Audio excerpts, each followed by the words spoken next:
Bismillahirrahmanirrahim. Assalamualaikum warahmatullahi wabarakatuh. Melanjutkan di pembahasan tajwid di surat Al-Baqarah, yaitu ayat yang ke-161. A'udzu billahi minasyaitonir rajim. Bismillahirrahmanirrahim. Innal ladzina kafaru. Di sini ada inna, yaitu ada huruf nun, di mana huruf nun ini bertasydid, ini dibaca gunnah. Apa artinya gunnah? Gunnah itu artinya ada suara berdengung. Adapun untuk panjangnya gunnah atau panjangnya dengung yaitu 2 harokat atau 2 ketukan, seperti contoh in, seperti itu. Jangan kecepatan, jangan inna, jangan, tapi ada di dengungnya 2 harokat atau 2 ketukan. Inna, seperti itu. Adapun untuk kaidahnya gunnah itu kapan ada huruf nun yang bertasydid seperti ini atau ada huruf mim yang bertasydid. Jadi hurufnya gunnah ada 2, yang pertama ada huruf mim, yang kedua ada huruf nun dengan syarat bertasydid. Adapun untuk nadumnya gunnah wa gunnatun qad aujabu ha abada fil mimi wan nuni idza masyuddida. Untuk seputar gunnah sudah kami bahas di episode ke-7. Kemudian di sini ada innalladzina. Di sini ada sebuah kalimat, di mana kalimat ini diawali alif lam, ya. Ini ada alif lam Allah, di mana alif lam ini yaitu sebenarnya setiap kalimat, ya, di mana kalimat itu diawali alif lam itu terdapat 2 hukum bacaan tajwid. Yang pertama namanya idgham samsiyah, di mana untuk polanya yang idgham samsiyah yaitu setelah alif lam itu berjumpa dengan huruf yang bertasydid seperti ini. Yang nomor 2 namanya idhar qamariyah, seperti ini. Untuk polanya yang idhar qamariyah itu setelah alif lam ini, setelah alif lam di situ tidak berjumpa dengan huruf yang bertasydid. Saya ulang, jadi setiap kalimat, ya, di mana kalimat itu diawali alif lam, ini ada alif lam. Ini juga wan nasi, ada kalimat yang diawali alif lam, ini juga ada. Di situ ada 2 hukum bacaan tajwid untuk mengenal polanya. Bacaan idgham samsiyah dan idhar qamariyah itu ini, yaitu setelah alif lam untuk yang idgham samsiyah ini, setelah alif lam itu berjumpa dengan huruf yang bertasydid, ini pola yang untuk idgham samsiyah. Sementara yang untuk idhar qamariyah polanya seperti ini, yaitu setelah alif lam tidak berjumpa dengan huruf yang bertasydid. Ini cara mudah mengenal apakah itu bacaan idhar qamariyah, apakah itu bacaan idgham samsiyah, yaitu hanya untuk hanya mengenal setelah setelah alif lam. Jadi kalau setelah alif lam ada huruf yang bertasydid dibaca idgham samsiyah, kalau setelah alif lam tidak berjumpa dengan huruf yang bertasydid dibaca idhar qamariyah. Sebenarnya alasannya, ya, ini ada idhar qamariyah itu setelah alif lam ini berjumpa dengan huruf mim, ya, sebenarnya. Dimana untuk huruf mim ini termasuk huruf idhar qamariyah, dimana untuk menghafal hurufnya idhar qamariyah itu ada banyak sekali, sulit. Begitu pula yang huruf idgham samsiyah, huruf nun ini hurufnya ada 14, juga dihafalkan juga sulit. Lah, untuk mengenal cara mudah tadi, kalau yang untuk idgham samsiyah setelah alif lam berjumpa dengan huruf yang bertasydid, sementara untuk yang idhar qamariyah yaitu setelah alif lam tidak berjumpa dengan huruf yang bertasydid.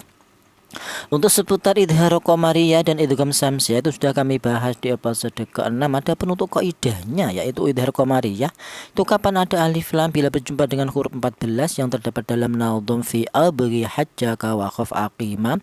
Untuk yang idgham samsiyah kaidahnya kapan ada alif lam bila berjumpa dengan huruf 14 yang terdapat dalam nadhum Tiftu masir rahman tafuz zibdani'am da'su adhoni yur syarif halil karom. Kemudian innalladzina, di sini ada dzi, yaitu ada ya mati ini. di mana ya mati ini didahului huruf yang berharokat kasroh, ini dibaca mad tabi'i. Dibaca mad tabi'i, alasannya ada ya mati yang didahului huruf yang berharokat kasroh. Adapun untuk panjangnya mad tabi'i yaitu 1 alif. 1 alif itu sama dengan 2 harokat atau 2 ketukan.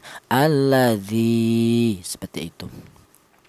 Adapun untuk kaidahnya mad tabi'i itu ya, ini kapan ada alif jatuh setelah harokat fathah, ada ya mati jatuh setelah harokat kasroh, ada wawu mati jatuh setelah harokat dhammah, maka dibaca mad tabi'i. Dimana hurufnya mad tabi'i itu ada 3. Yang pertama berupa alif ini.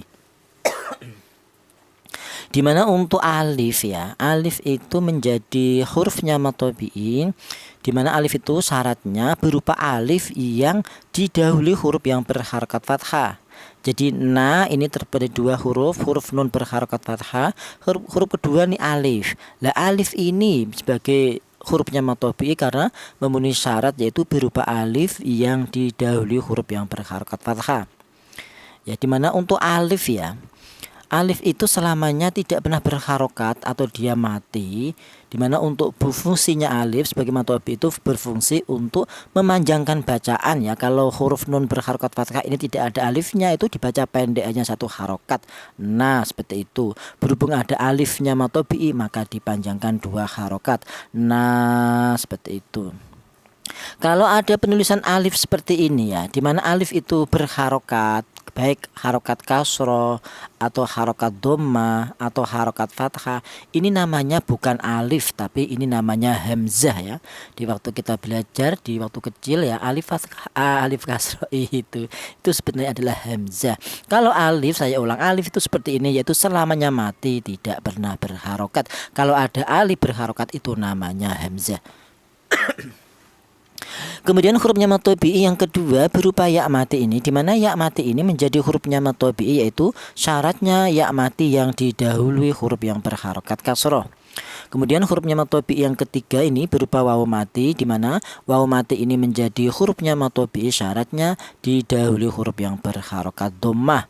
Jadi kalau alif gandengannya dengan fathah, kalau ya mati gandengannya dengan kasroh, kalau wawu mati gandengannya dengan dhammah, itu dibaca mad tabi'i. Adapun untuk panjangnya sama, yaitu 2 harokat, 1 alif atau 2 harokat atau 2 ketukan ya. Alladzi, yang ini kafaru, yang ini wana, seperti itu.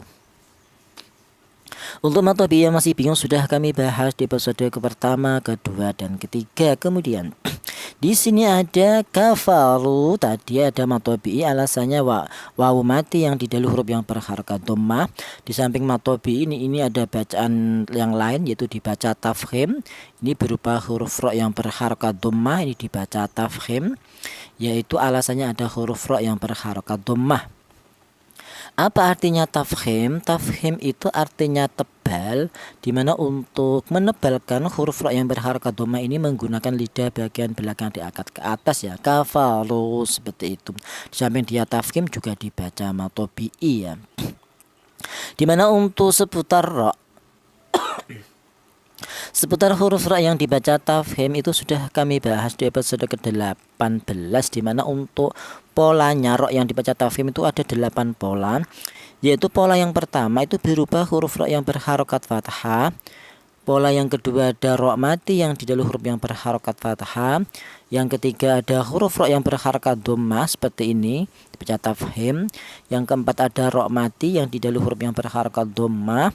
Yang kelima ada ra mati yang didahului hamzah wasol.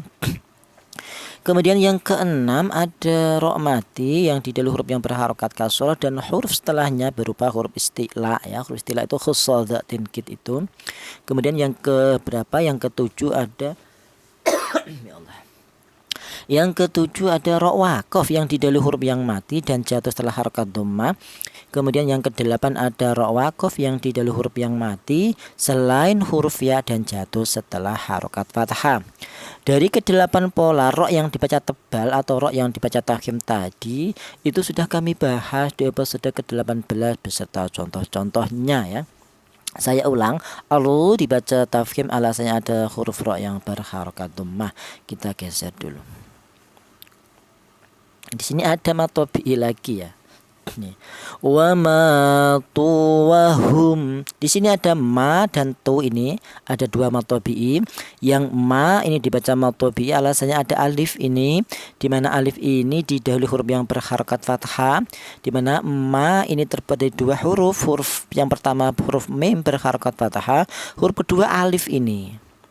Atau dibalik ada alif yang didahului huruf yang berharokat fathah dibaca matobi. Ini juga tu, ini juga dua huruf wawu ya, huruf tak yang berharokat dhammah, kemudian huruf wawu yang mati ya. Jadi tu dibaca matobi alasannya ada wawu mati yang didahului huruf yang berharokat dhammah ya. Tadi di depan sudah kita bahas ya, tentang matobi, hurufnya ada 3 tadi ya. Yang pertama ada alif didahului huruf yang berharokat fathah, yang kedua ada ya mati yang didahului huruf yang berharokat kasroh, yang ketiga hurufnya matobi berupa wawu mati yang didahului huruf yang berharokat dhammah.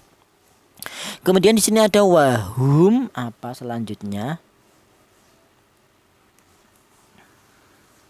Kita geser dulu. Kaf ya. Bata ya. Wahum kuffarun ulaika alaihim. Di sini tadi wahum ya, ada mem mati tadi, di mana mem mati tadi berjumpa dengan huruf kaf ini itu dibaca idhar syafawi. Apa artinya idhar? Idhar itu artinya jelas ya. Yang mana yang dibaca jelas tadi ya, mem mati tadi dibaca jelas wahumku, seperti itu ya, tidak boleh dibaca ikhfa atau samar. Seperti contoh wahumku, tidak boleh ya. Adapun untuk kaidahnya idhar syafawi itu kapan ada mem mati bila berjumpa dengan huruf hijaiyah selain huruf mem dan ba, maka dibaca idhar syafawi. Jadi hurufnya idhar syafawi itu ada banyak sekali, yaitu ada 20 huruf hijaiyah itu ada 28, kemudian dikurangi 2 yaitu selain mem dan ba, berarti hurufnya ada 26. Nah 26 semuanya itu hurufnya idhar syafawi. Adapun untuk nadhumnya idhar syafawi wa dhillata bakil hurufi kulliha. Kemudian di sini ada untuk seputar idhar syafawi ya. Idhar syafawi itu sudah kami bahas di episode ke-33, membahas tentang idhar syafawi, ikhfa syafawi dan idgham mitsli ya. Kemudian di sini ada kufa, yaitu ada alif ini ya, di mana alif ini didahului huruf yang berharokat fathah, ini dibaca matobi'i. Tadi di depan sudah kita bahas panjangnya matobi yaitu 1 alif atau 2 harokat atau 2 ketukan. Kufa, seperti itu miringnya. Kemudian di sini ada kufarun. Di sini ada tanwin.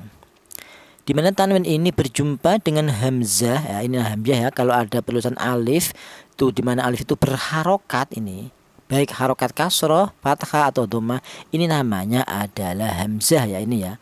Ini berharokat fathah, berharokat kasroh, ini namanya hamzah semua ya. Jadi tanwin berjumpa dengan hamzah ya, bukan tanwin berjumpa dengan alif ya. Saya ulang, kalau alif itu seperti ini, fa ini ya. Ini fa berharokat fathah, huruf ini selanjutnya huruf alif. Jadi alif itu selamanya mati, yaitu tidak pernah berharokat. Kalau ada alif berharokat namanya hamzah, seperti ini ya. Jadi run'u dibaca idhar, alasannya ada tanwin berjumpa dengan hamzah. Apa artinya idhar? Idhar itu artinya jelas. Yang mana yang dibaca jelas ini ya, cara bacanya tanwin ini dibaca jelas. Kufarun seperti itu, run'u seperti itu, jelas. Tidak boleh tanwin ini dibaca ikhfa, tidak boleh. Apa artinya ikhfa? Ikhfa itu artinya samar, yaitu cara bacanya tanwin ini disamarkan, itu tidak boleh. Seperti contoh kufarun, seperti itu tidak boleh.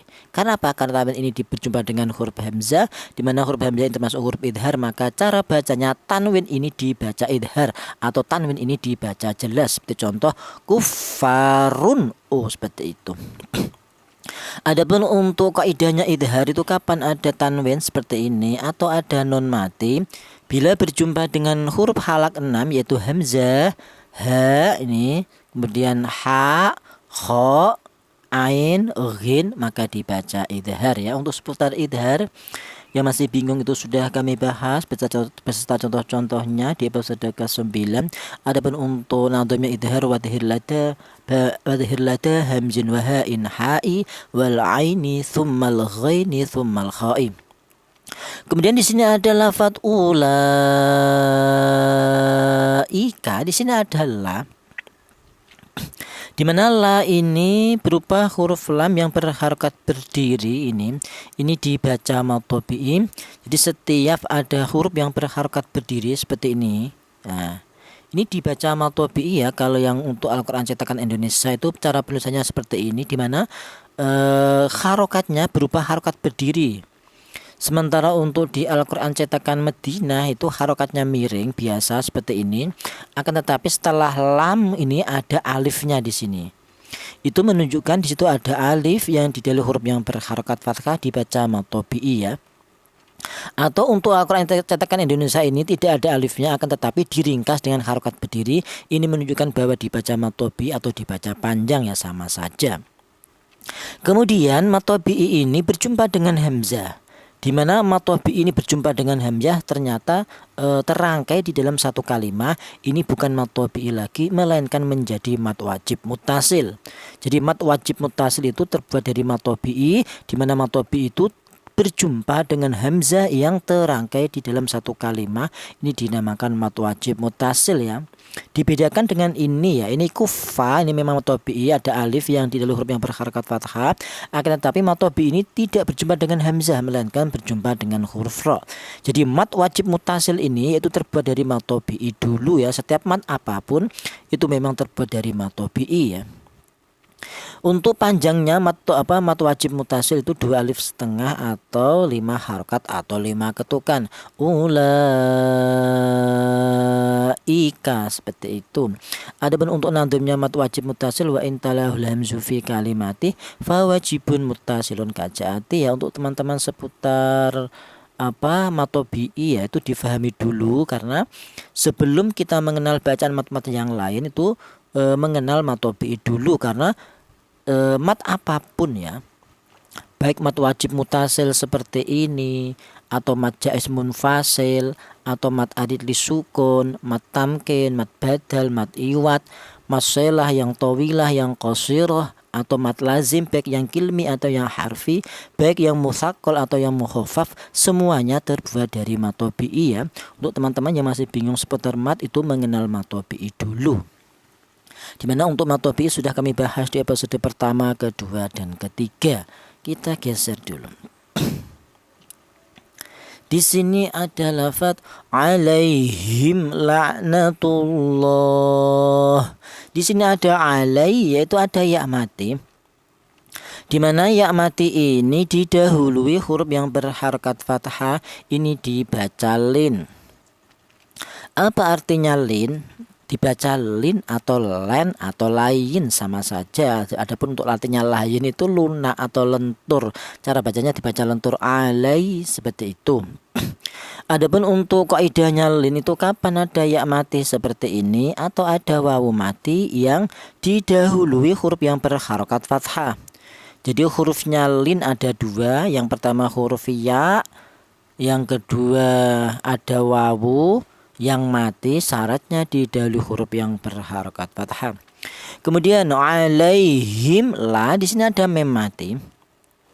Di mana mem mati ini berjumpa dengan huruf lam, ini dibaca idhar syafawi. Apa artinya idhar?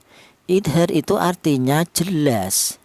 Yang mana yang dibaca jelas ini ya, mem mati ini cara bacanya dibaca jelas.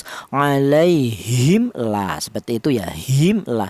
Mem matinya dibaca idhar atau artinya idhar itu dibaca jelas ya. Tidak boleh mem mati ini dibaca ikhfa. Apa artinya ikhfa? Ikhfa itu artinya samar, yaitu cara bacanya tidak boleh disamarkan. Jadi mem mati ini cara bacanya tidak boleh disamarkan. Seperti contoh alaihim lah, tidak, seperti itu tidak boleh. Yang benar dibaca idhar atau dibaca jelas alaihim lah itu. Adapun untuk artinya syafawi ya, syafawi itu dimana huruf mim ini keluarnya berasal dari bibir, itu artinya syafawi. Adapun untuk kaidahnya idhar syafawi, kapan ada mim mati seperti ini, bila berjumpa dengan semua huruf hijaiyah yaitu selain mim dan ba maka dibaca idhar syafawi, dimana huruf lam ini termasuk hurufnya idhar syafawi. Adapun untuk nadumnya idhar syafawi wadhillata bakil hurufi kuliha. Kemudian alaihim la'na. Di sini ada huruf ain la seperti itu. Di mana huruf ain ini mati atau ini huruf idhar atau huruf halak ya. Dikatakan huruf halak itu huruf-huruf yang keluar berasal dari tenggorokan, di mana huruf ain ini termasuk huruf halak. Dikatakan nama huruf halak itu huruf idhar, itu artinya yaitu huruf-huruf yang dibaca jelas. Di mana la mati ini ada huruf idhar yang mati, ini dibaca idhar halki, yaitu alasannya ada huruf halak yang mati. Cara bacanya dibaca idhar, dibaca jelas bahwa huruf ain ini jelas-jelas berasal dari tengah tenggorokan, la seperti itu. Adapun untuk nadhamnya idhar halki wa li harfi halki kasfah an. Kemudian di sini ada la'natullahi ya. Di sini ada lafal Allah. Geser sedikit ya. Di mana lafal Allah ini didahului huruf yang berharokat dhammah ini lafal Allah yang didahului huruf yang berharokat dhammah ini dibaca tafhim ya. Apa artinya tafhim? Tafhim itu artinya tebal, yaitu cara baca lafal Allah ini atau lam jalal ini ditebalkan. La'natullahi seperti itu. Tidak boleh lafal Allah ini dibaca tarkik atau tipis, tidak boleh. Seperti contoh la'natullahi, tidak boleh. Yang benar ada tafhim la'natullahi seperti itu.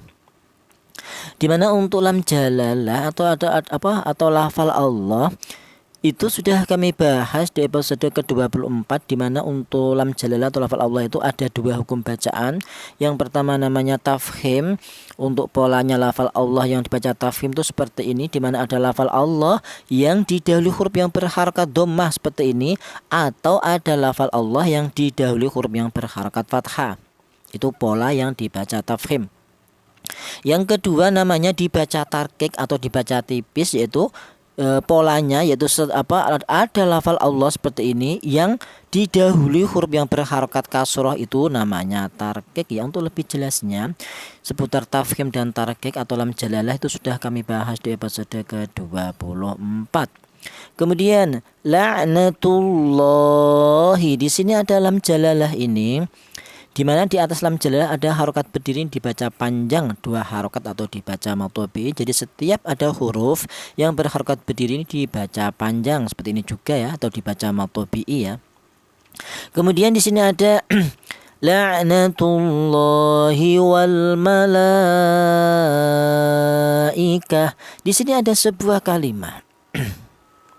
Nah, di mana kalimat ini diawali alif lam, ini ada dua, ada wal malaikati dan wan nasi. Di mana kalimat ini diawali alif lam, di situ ada dua hukum bacaan tajwid. Yang pertama namanya idhar qamariyah, polanya seperti ini, yaitu ada alif lam berjumpa dengan huruf mim, di mana huruf mim ini termasuk hurufnya idhar qamariyah, ini dibaca idhar qamariyah, itu alasannya ada alif lam berjumpa dengan huruf mim. Yang kedua namanya ada idgham samsiyah. Untuk ini contohnya wan nasi dibaca idgham samsiyah, alasannya ada alif lam berjumpa dengan huruf nun, di mana huruf nun ini termasuk hurufnya idgham samsiyah ya. Untuk mengenal pola yang lebih mudah antara idhar qamariyah dan idgham samsiyah, yaitu setelah alif lam ini, setelah alif lam untuk yang idhar qamariyah, yaitu setelah alif lam tidak berjumpa dengan huruf yang bertasdid, ini pola yang untuk idhar qamariyah. Sementara untuk yang idgham samsiyah polanya setelah alif lam berjumpa dengan huruf yang bertasdid. Saya ulang ya. Jadi setiap ada kalimah, di mana kalimat isim tentunya, di mana kalimat itu diawali alif lam, ini ada alif lam, juga ada alif lam. Di situ ada dua bacaan tajwid. Yang pertama namanya idhar qamariyah, yang kedua namanya idgham samsiyah. Kalau yang idhar qamariyah polanya yaitu setelah alif lam tidak berjumpa dengan huruf yang bertasdid, sementara untuk yang idgham samsiyah polanya setelah alif lam berjumpa dengan huruf yang bertasdid. Untuk lebih jelasnya yang masih bingung sudah kami bahas di episode ke-6 ya. Kemudian wal malaikati, di sini ada la.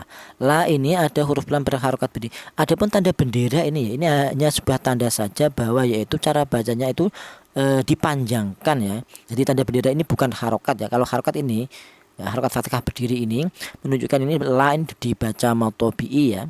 Alasannya ada huruf lam yang berharokat berdiri, kemudian matobi ini berjumpa dengan hamzah. Lah antara matobi la dan hamzah ini terangkai di dalam satu kalimat, ini dinamakan mat wajib mutasil ya, seperti ini juga ya. Mat wajib mutasil itu ada perjumpaan matobi, perjumpaan matobi dengan hamzah yang terangkai di dalam satu kalimat, itu namanya mat wajib mutasil, yaitu panjangnya 2 alif setengah atau 5 harokat atau 5 ketukan. Wal malai, seperti itu. Adapun untuk nadumnya kaidahnya mat wajib mutasil itu kapan ada matobi berjumpa dengan hamzah terangkai di dalam satu kalimat dinamakan mat wajib mutasil. Adapun untuk nadumnya mat wajib mutasil wa intalahu lam yufi kalimati fa wajibun mutasilun kajaat. Kemudian di sini ada wana dibaca idgham samsiah alasan ada alif lam berjumpa dengan huruf nun. Kemudian wan, nah di sini ada nun bertasdid. Ini dibaca gunnah. Apa artinya gunnah? Gunnah itu artinya ada suara berdengung, itu artinya gunnah. Berapa panjangnya dengung atau panjangnya gunnah? Yaitu panjangnya 2 harokat atau 2 ketukan. Wan, seperti itu. Adapun untuk kaidahnya gunnah kapan ada huruf nun seperti ini atau ada huruf mim seperti ini, yaitu dengan syarat bertasdid maka dibaca gunnah. Adapun untuk nadumnya gunnah wa gunnatun qad aujabu ha abada fil mimi wan nuni idza masyuddida. Kemudian wan nasi, di sini ada na yaitu ada matobi. Alasannya yaitu ada alif ini, di mana alif ini didahului huruf yang berharokat fathah dibaca matobi'i, yaitu panjangnya 1 alif sama dengan 2 harokat atau 2 ketukan. Wan nasi, seperti itu. Jadi di dalam satu kalimat ini wan nas itu ada 3 bacaan ya. Yang pertama dibaca idgham samsiah, alasannya ada alif lam berjumpa dengan huruf nun, ini idgham samsiah. Yang kedua dibaca gunnah, alasannya wanna, alasannya itu ada nun yang bertasdid. Bacaan yang ketiga ada matobi yaitu na dibaca matobi, alasannya ada alif yang didahului huruf yang berharokat fathah. Kemudian kita geser. Selesai ya akhir ayat. Kemudian di sini ada ada ajma'in. Di sini ada yaitu ada huruf jim. Di mana huruf jim ini termasuk huruf qalqalah, yaitu di mana huruf qalqalah itu ada 5, yaitu qaf, ta, ba, jim, dal. Yaitu ini termasuk huruf jim, ini termasuk huruf qalqalah, di mana huruf qalqalah ini memenuhi syarat yaitu berupa huruf qalqalah yang sukun atau yang mati ini, maka dibaca qalqalah sughra ya. Cara bacanya seperti itu. Apa artinya qalqalah? Qalqalah itu artinya pantulan, yaitu cara bacanya dipantulkan. Seperti contoh seperti itu, main seperti itu. Adapun untuk seputar qalqalah yaitu sudah kami bahas di episode ke-23, di mana qalqalah itu ada 2. Yang pertama ada qalqalah sughra, yang nomor 2 ada qalqalah kubra. Di mana untuk polanya qalqalah sughra ya. Jadi qalqalah sughra itu seperti ini, berupa huruf qalqalah yang mati syaratnya. Kalau ada huruf qalqalah hidup yaitu berharokat, itu tidak bisa dibaca qalqalah atau artinya tidak bisa dipantulkan.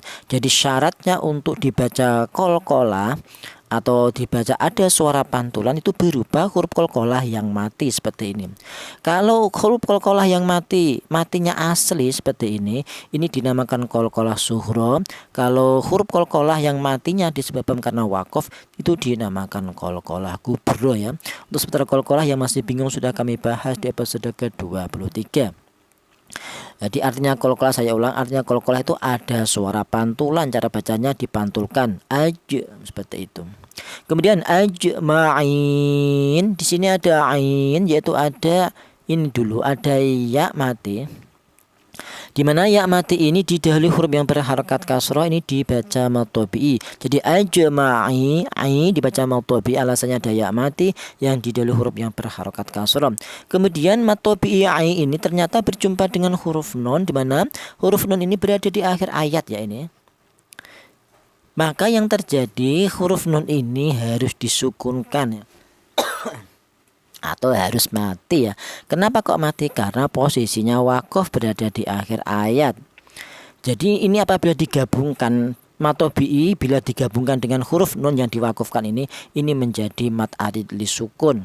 Jadi ajma'in, ain dibaca mat arid li sukun, yaitu alasannya ada matobi'i berjumpa dengan huruf yang diwakufkan. Jadi huruf apapun apabila wakof atau berhenti, berharokat apapun, baik fathah, dhammah, kasroh atau atau tanwin atau tanwin dhammah atau tanwin kasroh, itu harus disukunkan atau harus mati, kecuali wakof pada tanwin fathah, beda lagi itu ya. Saya ulang, ajma'in dibaca mat arid disukun, alasannya ada matobi'i berjumpa dengan huruf yang diwakufkan. Kalau sudah menjadi matobi'i ini panjangnya beda dengan matobi'i, yaitu ada boleh 3 wajah bacaan.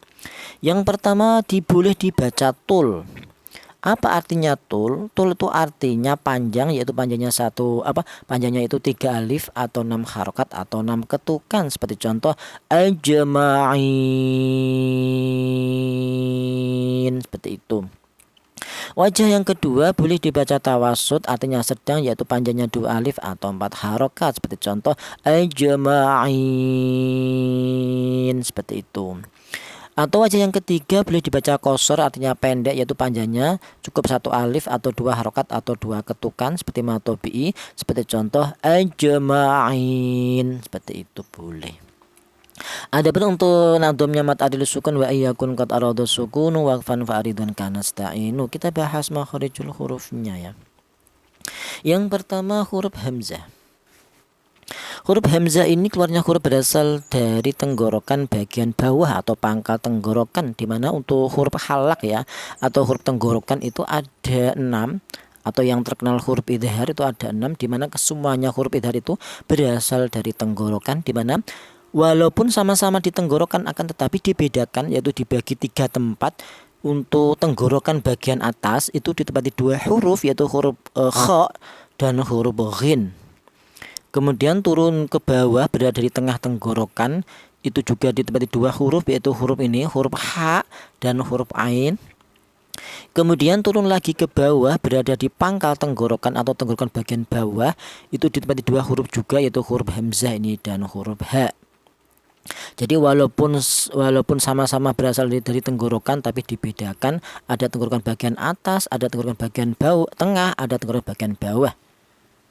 Saya ulang, huruf hamzah ini keluarnya huruf berasal dari pangkal tenggorokan atau tenggorokan bagian bawah. A I U B U An Ani A Na Minal Mu Ni Ma I An Ani A.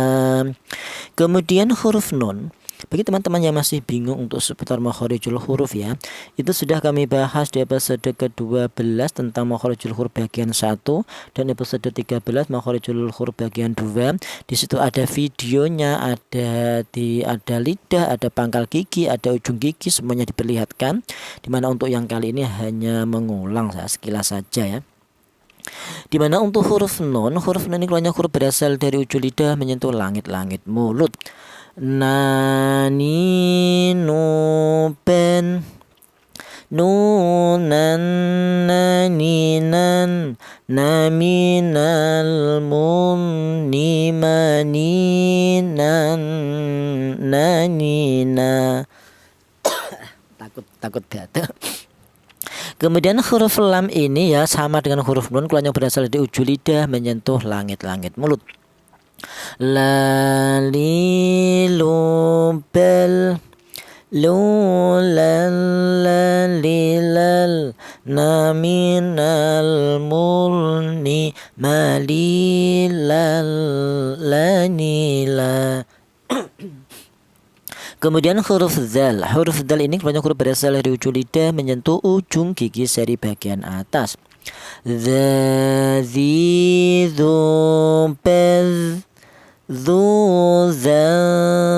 zani dzaz naminal muzni mazi dha, dhani, dha.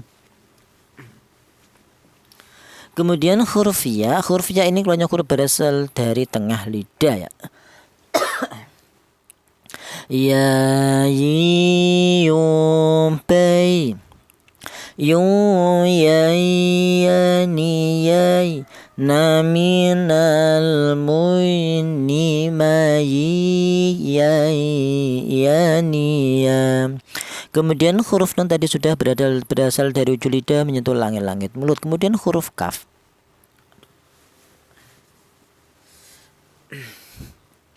Huruf kaf ini keluarnya huruf berasal dari pangkal lidah ya.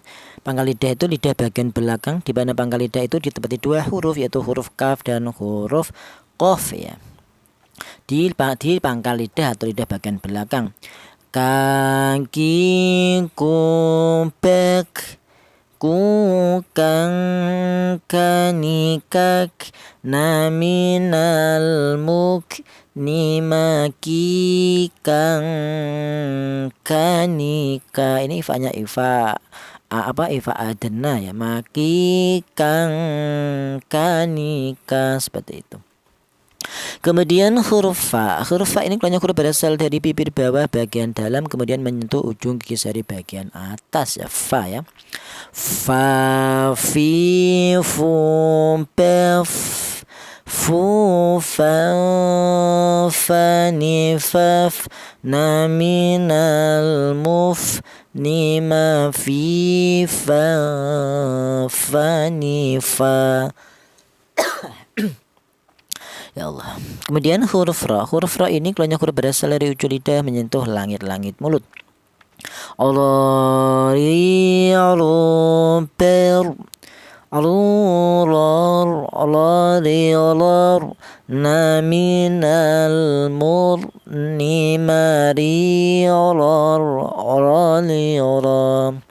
Kita geser dulu. Di sini ada wawu ya, di mana huruf wawu ini keluarnya huruf berasal dari kedua bibir yang renggang ya. Di mana untuk huruf yang keluar berasal dari kedua bibir itu ada 3 ya, yaitu huruf wawu. Ini kita dulu ya.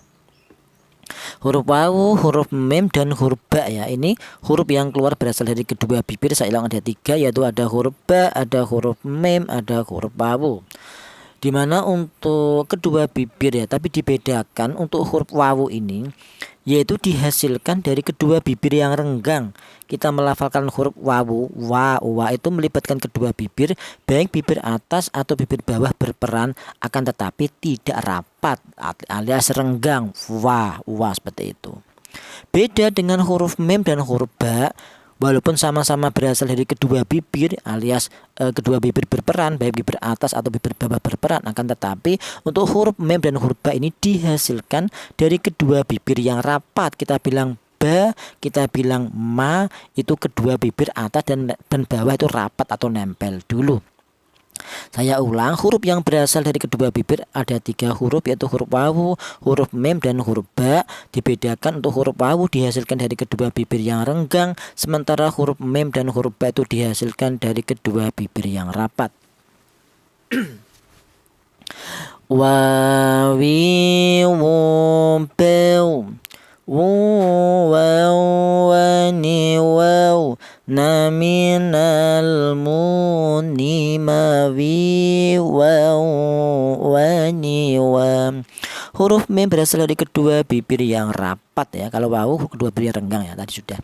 Mami, mu, pem, mumam, manimam, naminal, mumni, mamimam, manimam.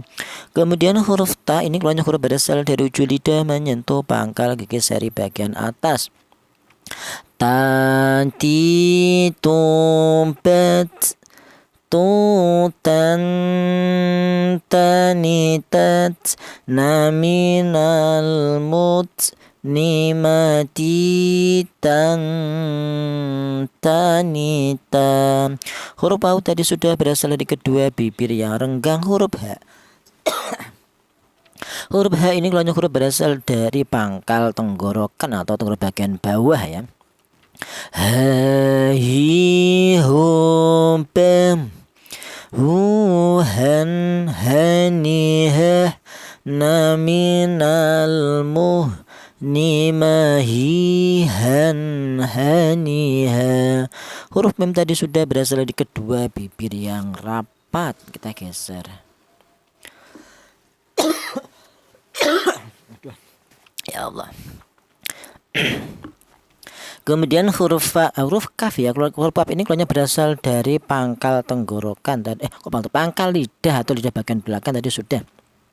Huruf fa juga sudah berasal dari ujung bibir bawah bagian dalam, kemudian menyentuh ujung gigi jari bagian atas. Ini dibedakan ya, dimana untuk huruf wawu, huruf mem dan ba tadi itu melibatkan kedua bibir, baik bibir atas atau bibir bawah berperan.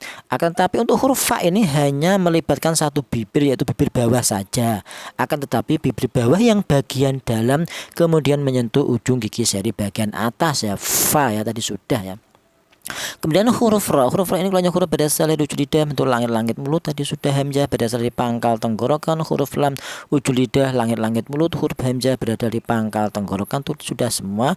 Huruf kaf sudah berasal dari pangkal lidah. Huruf ain ya, huruf ain belum. Huruf ain ini keluarnya huruf berasal dari tengah tenggorokan ya, dimana tengah tenggorokan itu ditempati dua huruf, yaitu huruf ain ini dan huruf ha ya.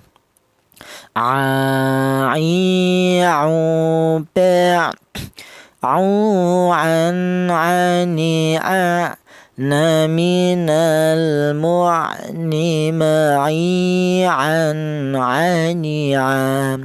Kemudian huruf lam ujung lidah bentuk langit-langit mulut sudah. Huruf ya berada di tengah lidah juga sudah. Huruf ha berasal dari pangkal tenggorokan sudah. Huruf mem berasal dari kedua bibir yang rapat. Huruf lam ujung lidah langit-langit mulut. Huruf huruf ain berasal dari tengah tenggorokan. Huruf nun, huruf juga sudah berasal dari ujung lidah bentuk langit-langit mulut. Huruf ta juga sudah berasal dari ujung lidah menyentuh pangkal gigi jari bagian atas sudah semuanya. Huruf lam juga sudah berasal dari ujung lidah bentuk langit-langit mulut. Huruf ha berasal dari ya Allah, dari pangkal tenggorokan ya. Huruf wawu berasal dari kedua bibir yang renggang. Huruf lam ujung lidah bentuk langit-langit mulut. Huruf mem berasal dari kedua bibir yang rapat.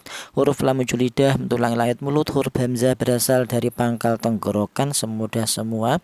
Huruf k berasal dari pangkal lidah. Huruf ta berasal dari ujung lidah menyentuh pangkal gigi jari atas. Huruf wawu berasal dari kedua bibir yang renggang. Huruf nun ujung lidah menyentuh langit-langit mulut. Huruf sin ini belum.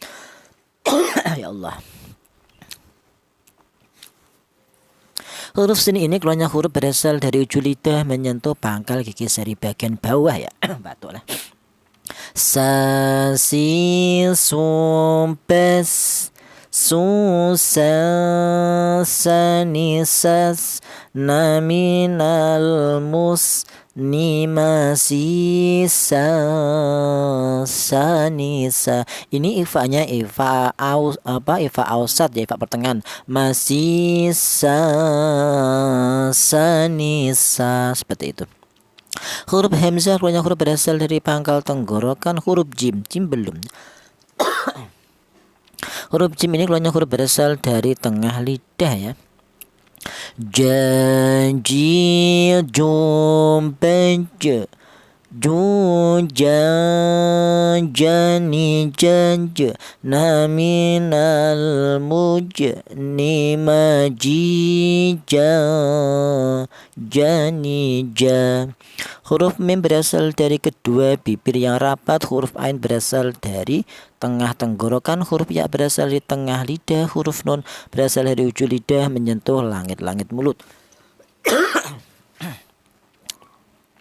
Nani numpen nunan naninan naminal munni maninan nanina. Shadaqallahul azim. Wallahu a'lam bishawab. Assalamualaikum warahmatullahi wabarakatuh. Alhamdulillahirabbil alamin.